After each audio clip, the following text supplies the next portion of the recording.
You famously had to fight and shake your fist at a bunch of Congress people to get them to pay attention to the heroes who cleaned up after 9/11. Are things different in terms of responding to this issue for you? After 9/11, it's sort of, in some ways, the original burn pit. I mean, basically, Ground Zero was a burn pit. It was all those materials, cement, asbestos, plastic, the kinds of things that were in the burn pits that they used in Iraq and Afghanistan as well. Jet fuel was on top of those, like Burn Pits 360, like John Field, like the VSOs, whether it was IAVA with Paul Reichoff, to get this to people's attention. Finally, we've got the PACT Act on the floor of the House.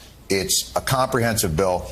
Easily one of the biggest failures in optics the United States faces domestically is the life of the veteran upon returning home, the lack of attention and care that they get, for trauma that they'll likely never be able to rid themselves of, at least not with affordable, better yet, free professional care.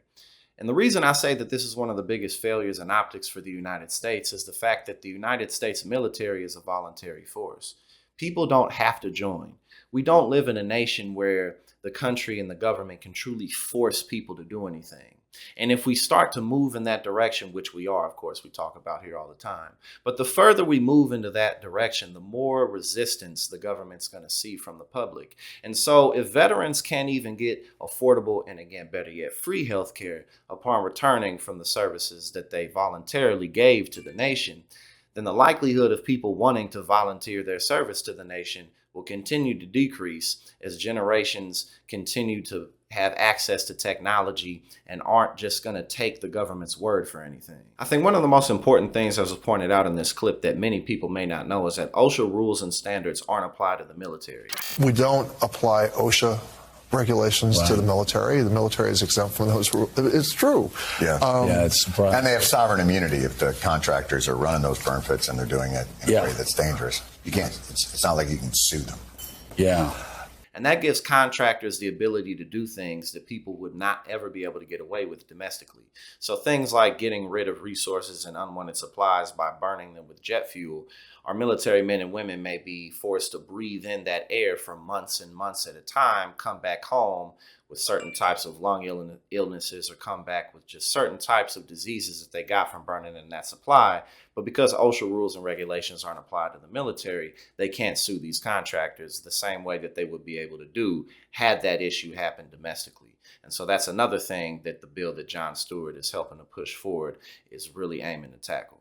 I think that the effectiveness we've seen Jon Stewart have on improving healthcare for first responders and veterans is a really, really key insight to the power of celebrity, not just in modern times, but especially within the United States.